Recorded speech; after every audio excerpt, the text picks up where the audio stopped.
Assalamualaikum warahmatullahi wabarakatuh. Alhamdulillah wa syukrulillah la hawla wa la quwwata illa billah. Allahumma salli ala Muhammad wa ala ali Muhammad. Ibu bapak sekalian, 2 hari lalu saya mengirim email ke the Islamic Society of North America, ISNA, sebuah organisasi Muslim terbesar di Amerika Utara yang meliputi Amerika Serikat dan Kanada. Intinya adalah saya mengirimkan bukti-bukti bahwa fajar di Amerika itu terlalu awal. Premature dawn in the United States. Nah, untuk selanjutnya dalam Islamic Science Research Network ISRN UHAMKA bekerja sama dengan Muhammadiyah University Surakarta akan menerbitkan serial video-video yang membeberkan bukti-bukti saintifik bahwa fajar di seluruh dunia itu terlalu awal, jauh terlalu awal.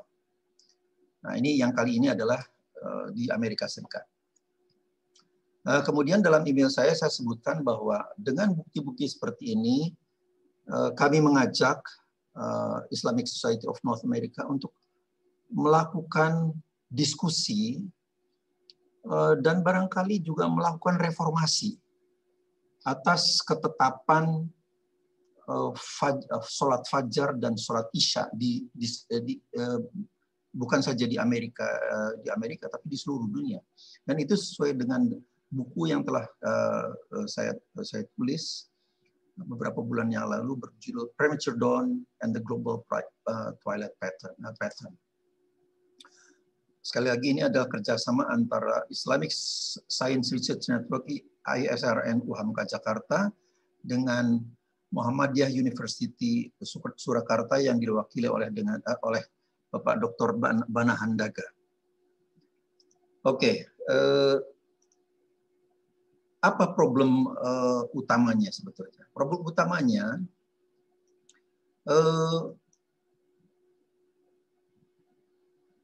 negara-negara di dunia ini menetapkan ketentuan waktu subuh awal fajar dan isya itu berbeda-beda. Islamic Society of North America menggunakan subuhnya itu ketika matahari 17,5 derajat di bawah ufuk. Sedangkan isanya 15 derajat. Liga Muslim Dunia 18 derajat dan 17 derajat. Jadi kalau skema grafisnya di sini. Jadi ini kalau turun 6 derajat ini dinamakan civil dawn dan ini dinamakan selangnya ini dinamakan civil twilight. Turun lagi 6 derajat dinamakan nautical dawn. Ininya selangnya di antara ini dinamakan nautical twilight. Turun lagi astronomical dawn 6 derajat. Ini titiknya 6 derajat dan ini adalah astronomical twilight. Jadi kalau 17,5 derajat ya kira-kira ini 18 ya kurang sedikit lah di sini. Nah, tapi yang lain-lain misalnya ini Egyptian General Authority of Survey 19,5 derajat artinya lebih dari sini. Indonesia, Singapura, Brunei Darussalam lebih lagi 20 derajat. Tapi isanya ini persoalannya kok antara subuh dan isya berbeda, kemudian antara negara berbeda. Jadi kelihatan ini diambil secara random, tidak merupakan satu kesatuan kajian. Nah, untuk itulah kami mengirimkan bukti-bukti ke Islamic Society of North America itu. Persoalannya adalah ini, kalau misalnya ini bumi, kemudian kalau ketetapan untuk waktu maghrib, memang kalau misalnya kita berada di ketinggian, maka ufuk misalnya ketinggian di G di sini, maka ufuk yang kita gunakan adalah ini.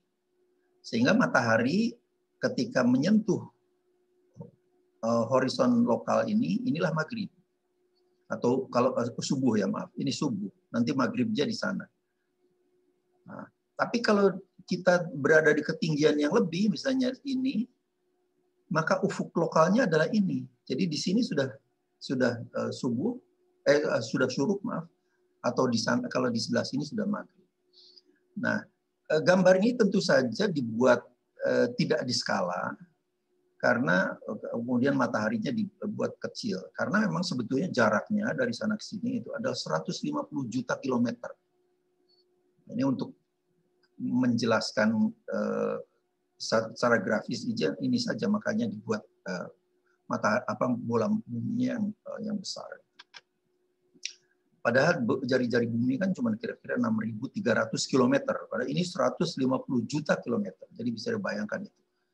Nah, persoalannya kalau misalnya di Indonesia itu lintangnya direndah lah. Nah, kalau suruk di subuh itu dihitungnya terhadap pusat bumi. M ini pusat bumi. Jadi ufuknya adalah ufuk yang melalui pusat bumi ini. Ufuk hakiki. Nah, jadi kalau matahari berada di sini, ini deh yang tadi ada 17,5, ada 18 derajat, ada 20 derajat kalau di Indonesia ini subuh.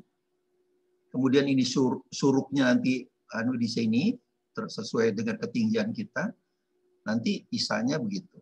Nah, jadi ufuknya terhadap ufuk ini. Nah, persoalannya kalau misalnya bumi itu ke semua arah jari-jarinya sama, yang ini 6.300 km, yang ke sana juga 6.300 km. Jadi kalau bumi berputar, kalau bumi berputar ke sana, matahari seolah-olah berjalan dari sana ke sana. Itu dinamakan gerakan semu. Loh, kok bisa beda antara yang tadi dengan yang sekarang ininya? Sama saja sebetulnya, tidak ada perubahan apa-apa. Nah, kalau bumi berubah berputar, tentunya tidak akan ada perubahan apa-apa. Jadi ini persoalannya. Nah, tentu saja memang kalau dilihat dari perjalanannya itu memang beda. Kalau di lintang tinggi itu perjalanan matahari itu melintang begini. Jadi perjalanannya itu panjang. Meskipun dari sini ke sininya sama. Tadi katakanlah 18 derajat, atau 20 derajat, atau 15 derajat. Tapi kalau di lintang tinggi, perjalanannya lebih panjang karena dia berjalan melintang. Kalau di lintang rendah, dia lebih tegak seperti ini. Tapi ininya seharusnya sama. 13 derajat, 15 derajat, 20 derajat. Nah, inilah yang kita akan beberkan pada ISNA itu. Nah, kemudian bagaimana kami melakukan penelitian ini? Kami menggunakan berbagai macam imaging sensor, sensor modern ya. Ada yang imaging sensor, ini imaging sensor semuanya. Yang ini adalah non-imaging sensor. Non-imaging sensor itu contoh yang paling banyak digunakan adalah sky quality meter. Di dunia banyak sekali digunakan. Karena banyak dipengaruhi oleh orang-orang yang meneliti tentang polusi cahaya dan sebagainya. Ini memang kan. Tapi imaging sensor itu banyak sekali pilihannya. Kalau ini cuma satu, ini pilihannya banyak. Misalnya berbagai jenis DSLR kamera. Ini DSLR kamera. Ada panoramic kamera. Ini panoramic kamera. Jadi all sky kamera. Jadi bisa diambil 360 derajat, jadi setengah bola bumi itu bisa dipotret oleh ini. Ada juga gadget kamera, ini gadget kamera. Kami menggunakan juga drone. Nah, yang terakhir kami punya akses pada webcam yang tersedia 24/7 globally, real time. Jadi kami dalam 2 bulan terakhir ini kami alhamdulillah punya akses pada ini, sehingga kami bisa punya data Australia sampai Amerika Serikat sampai Norwegia, semua seluruh dunia kita bisa punya ini. Jadi alhamdulillah sekali dalam 2 bulan ini kami sudah bekerja keras sekali untuk memperoleh dan memproses data ini. Saat ini kami sudah memiliki sekitar 100 data video di seluruh dunia, ya, di seluruh dunia, dan itu sedang kita proses dan akan kita publikasikan segera. Nah, ini adalah non-imaging sensor tadi. Kelemahannya adalah begini, non-imaging sensor itu tidak dapat diverifikasi karena dia, misalnya ini bentuknya itu hanya grafik seperti ini. Jadi kalau dia di sini sekitar mungkin 15 sekian, itu berarti gelap. Lebih gelap, minimal lebih gelap daripada kalau misalnya 8. Lebih gelap. Kalau dia turun, itu berarti bertambah terang langit itu. Jadi itu bertambah terang. Tapi kemudian dia naik lagi, ini bertambah gelap lagi. Nah, data ini adalah data di Depok pada Maret 17 Maret 2017.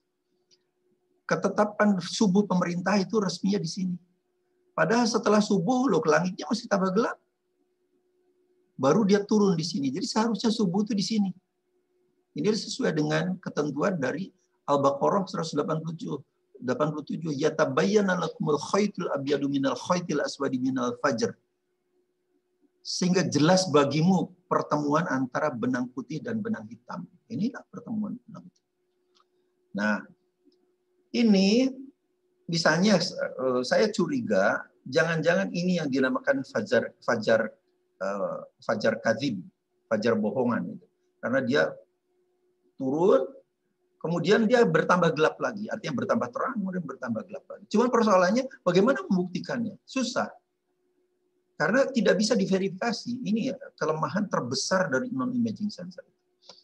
Kesan apa yang diperoleh oleh atas plot data imaging sensor seperti ini? Bagaimana memverifikasinya? Susah. Karena padahal yang namanya verifikasi itu adalah wajib. Kita menabung ke bank saja, bawa uang 1 juta, bank teller itu memverifikasinya bisa 3 kali. Pertama dihitung secara manual, kemudian tumpukannya dibalik, dihitung lagi 2 kali, kemudian taruh lagi dia di mesin penghitung 3 kali.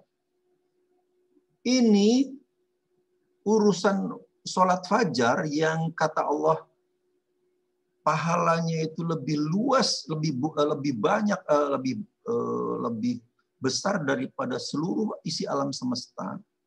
Kok tidak ada verifikasi? Kok susah memverifikasinya? Jadi transaksi semua dalam Islam itu harus ada sistem verifikasinya.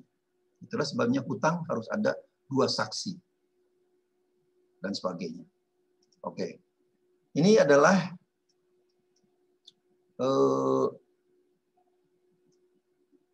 kelemahan-kelemahan non-imaging sensor dibandingkan dengan imaging sensor, sky colorimeter. Pilihannya tidak banyak. Kalau di sekarang ini yang saya tahu SQM lah, mungkin ada lagi 1-2 biji. Tapi kalau ini tidak terbatas, seperti tadi kan ada kamera DSLR, ada kamera gadget, drone, webcam, kemudian banyaklah sekali. Skala gradasi kegelapannya ini cuma 140. Karena kalau misalnya yang di sini biasanya yang tertinggi itu kira-kira 20. Kemudian yang terendah ketika matahari terbit itu kira-kira 6 ini. Nah, padahal di sini biasanya ada sepersepuluhan, jadi ada apa? Ada sub division ya. Jadi ada 10 setiap 16 ke 15 misalnya ada 10. Jadi kira-kira 140 lah skala gradasinya. Tapi kalau ini 256 kalau 8 bit. Kalau 9 bit 512. Kalau 10 bit 1024. Maaf ini salah, 1024 seharusnya. Akurasinya jelas kurang akurat karena dia gradasinya cuma 140. Kalau ini akurat sampai sangat akurat. Penambahan kanal tidak mungkin. Kalau ini mungkin.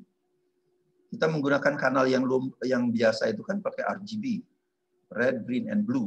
Tapi kalau misalnya kita tambah infrared, thermal, dan sebagainya, itu bisa terus meningkat. Memperoleh data ufuk itu sukar, sangat sukar. Bahkan kita nggak tahu itu yang kita terekam tuh di mana itu kita nggak tahu nih, karena kita tidak punya gambar. Kalau ini mudah.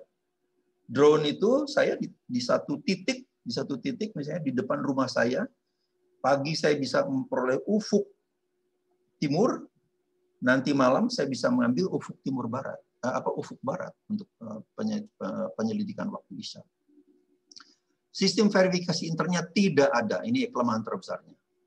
Yang ini ada dan inovasinya tak terbatas. Nanti kita lihat. Animasi tidak mungkin, ini sangat mungkin dan natural. Nanti akan kita tunjukkan. Persepsi umat sukar, kalau ini sangat mudah dan natural. Nah, inilah data-data yang saya kirimkan ke Islamic Society of North America. Jadi ada 3 buah data yang kami ambil. Yang pertama adalah di New York. Tepatnya adalah the World Trade Center, New York. Latitude-nya ini, longitude-nya ini diambil pada 13 Juni 2021 lalu. Jadi baru sekali ini. Nah, datanya seperti ini. Ibu-bapak sekalian bisa lihat. Maaf. Ini kok agak susah sekali ini. Oke. Ini adalah foto pertama yang kita ambil pada 3, artinya video yang kemudian kita ekstrak lah pada frame pertama itu. Kan videonya itu kita ambil setiap 15 fps ya, jadi 15 frame per second. 15 frame per second. Itu yang terendah yang bisa kita ambil. Kemudian kita ekstraksi. Di frame yang pertama ini diambil pada jam pukul 3.38.02. Berarti pada saat itu matahari berada pada posisi minus 15,9 derajat. Ini gelap, masih gelap ya. Jadi apalagi 17,5 derajat seperti ketentuannya ISNA. 15,9 derajat aja gelap begini, tidak ada fajarnya, tidak ada, belum ada. Nah, kemudian frame yang terakhir itu pada pukul 6.24.22, pada saat itu matahari sudah plus 9,3 derajat. Ini kelebihan kita ngambilnya. Biasanya kita ambil tepat berakhir pada syuruk. Oke, ini adalah data yang kita proses. Jadi ini foto pertama, foto ke-20 kita ambil itu ya, apa itu memang kita ambil sampling gitu. Ini sudah biasa dalam topografi, dalam digital terrain modeling itu sudah biasa. Ambil sampel gitu. Seperti juga kalau kita ingin mengetahui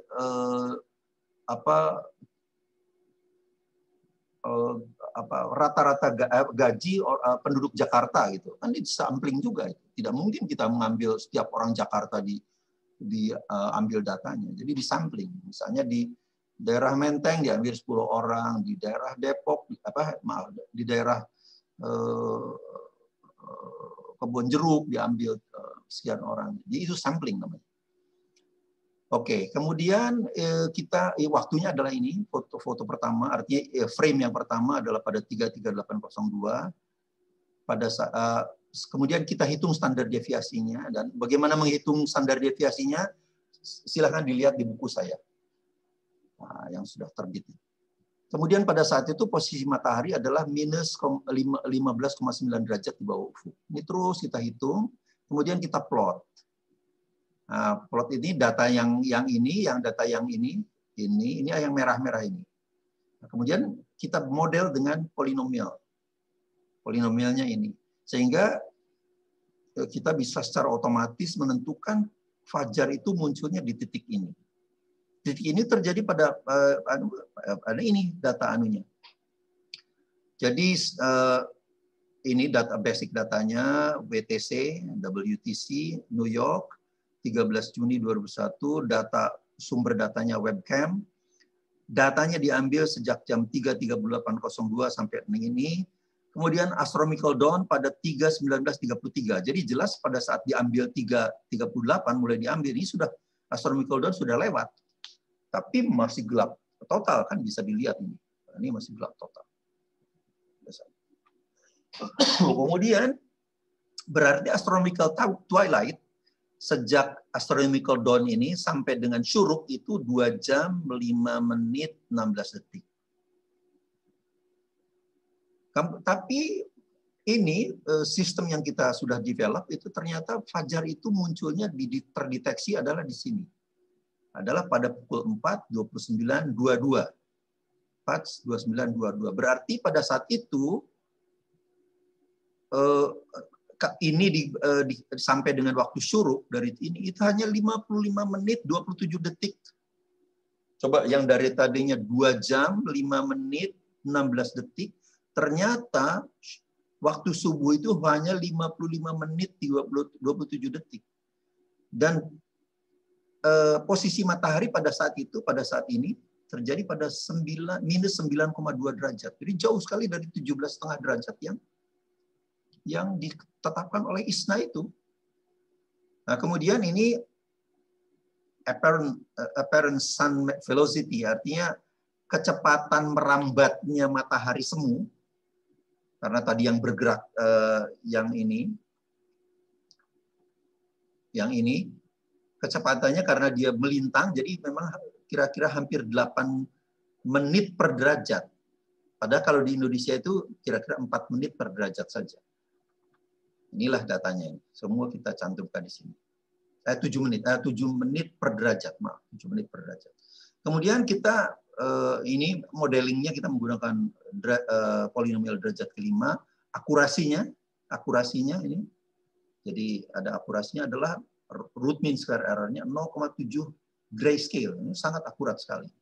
Kemudian kita verifikasi. Nah, inilah keuntungan dari menggunakan image dengan 3D surface model dan edge detection.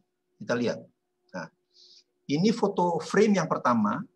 Ini adalah ini. Ini foto yang pertama kita ambil, kemudian foto yang ke-100. Ya, ini yang kita ambil untuk verifikasi, membandingkannya. Jadi foto pertama, foto ke-100 ketika matahari 11,7 derajat di bawah ufuk. Foto 155 ketika 9,2 derajat, yaitu pada saat ini. Terus, nah ini. Foto pertama, frame pertama. 3:38:02, ini masih gelap. Kemudian kita lihat ini edge detection-nya. Jadi edge detection itu ini dalam image processing. Lihat ini, ya inilah hasil edge detection. Kemudian kita juga menggunakan 3D surface model. Lihat ini masih gelap sekali. Kalau dia sudah fajar, sudah muncul, ini akan terangkat ini. Daerah-daerah ini akan terangkat. Kita akan lihat. Jadi pada saat itu adalah ini. Di sini. Oh, maaf. Ini. Ini, di sini. Foto itu diambil di sini. Pada 3:38:02. Pada saat itu matahari minus 15,9 derajat. Ini aja masih gelap. Kemudian foto yang ke-100 kan tadi. Foto yang ke-100 pada pukul 4:11:02. Ini masih gelap juga. Ini edge detection-nya seperti ini. Ini pun masih gelap. Kemudian foto selanjutnya kita ambil ini. Nah, inilah salah satu, kalau di sini barangkali kita belum bisa melihat mata telanjang belum bisa melihat kehadiran fajar. Tapi kalau komputer sudah lebih sensitif, bisa diperhatikan ini, lihat. Ini sudah ada outline ini deteksi sekumpulan building ini. Bandingkan dengan yang sebelumnya. Nah, ini belum ada kan. Tapi begitu terdeteksinya sinar fajar di sini, ini sudah ada outline seperti ini. Yang ini juga sebetulnya sudah mulai terangkat, tapi belum bisa kelihatan jelas oleh mata manusia. Kemudian yang ke sini. Nah, ini lihat. Inilah fajar. Ini sudah ada juga merah-merah seperti ini. Nah, ini sudah semakin jelas. Outline-nya sudah semakin jelas. Detail-detailnya sudah semakin jelas. Kemudian, nah ini.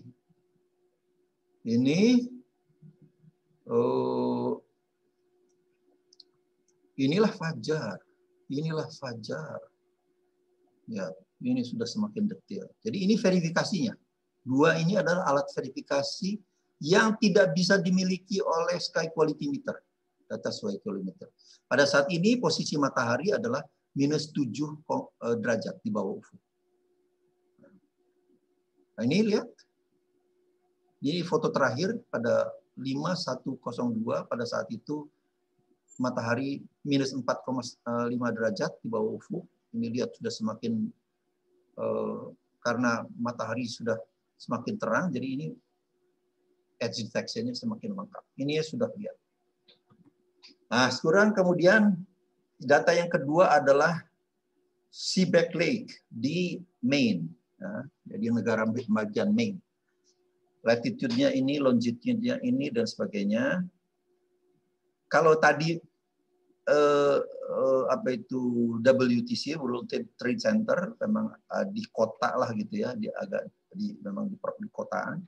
Kalau ini coba lihat, pada first frame yang kita ambil itu adalah pukul 2.17, pada saat itu matahari minus 17,8 derajat. Masih gelap total. Bahkan satu titik lampu pun tidak ada. Satu titik lampu pun tidak ada kelihatan. Kemudian ini frame yang terakhir diambil pada 4.56. Pada saat itu matahari positif ya, positif 0,8 derajat. Jadi sudah terbit matahari. Ini lihat. Jadi perubahan dari sini ke sana lah yang kemudian kita amati kapan terjadinya fajar. Nah, ini seperti tadi.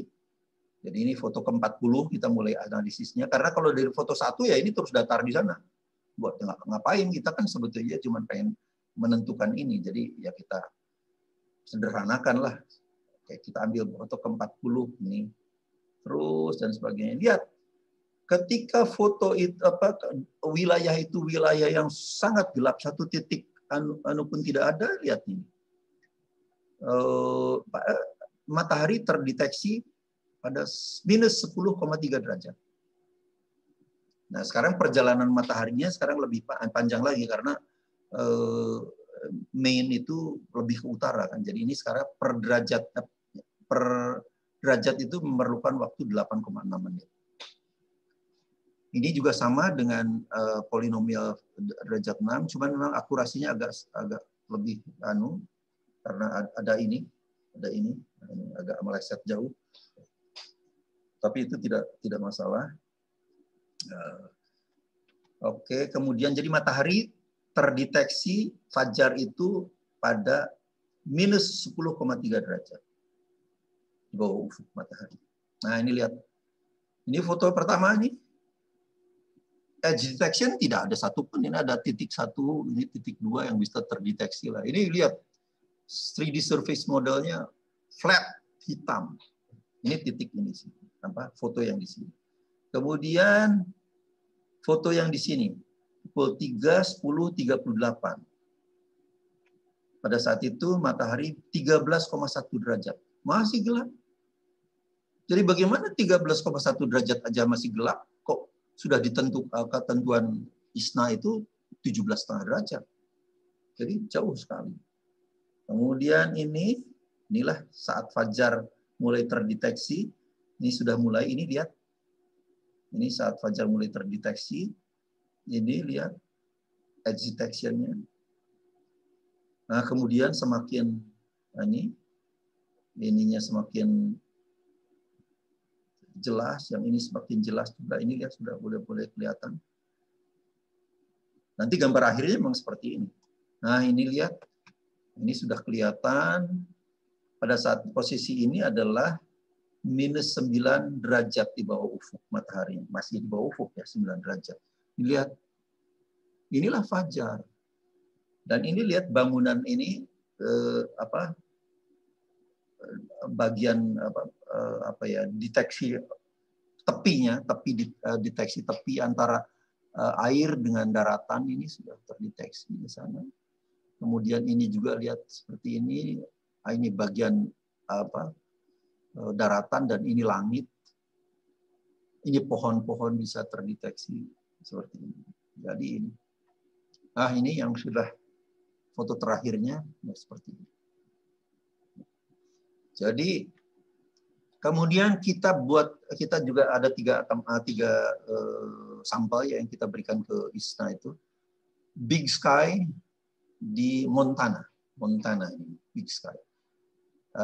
Ini nama daerahnya Big Sky. Latitude-nya ini, longitude-nya ini tanggal 11 Juni.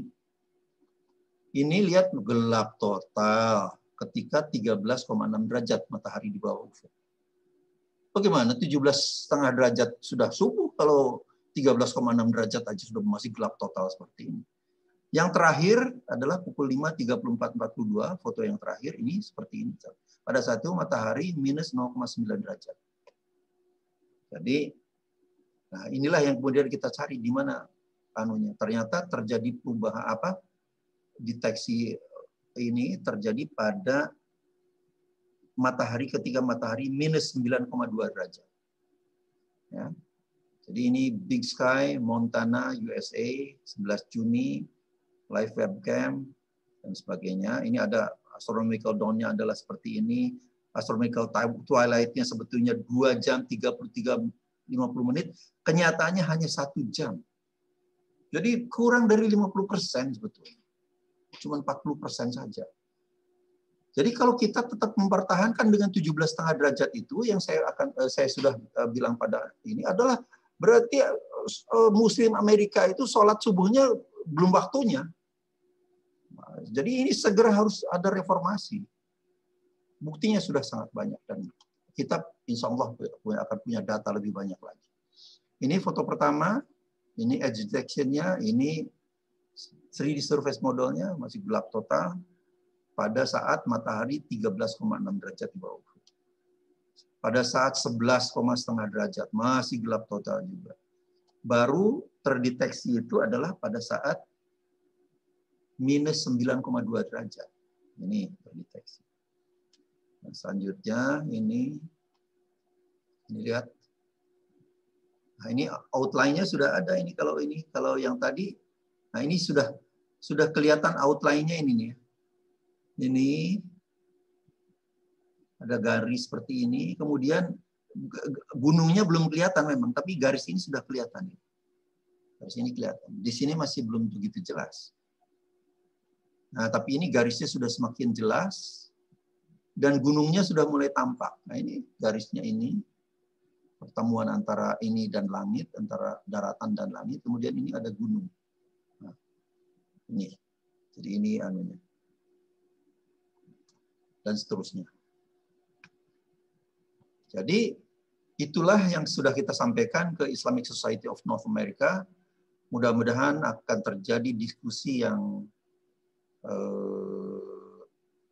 produktif dan email kami tembuskan sisi ke Dr. Hadid Syaukat, adalah konsultan ISNA selama mungkin 15-20 tahun barangkali ya. Jadi mudah-mudahan akan ada diskusi yang menarik dan itulah hasil penelitian kita yang terakhir. Assalamualaikum warahmatullahi wabarakatuh.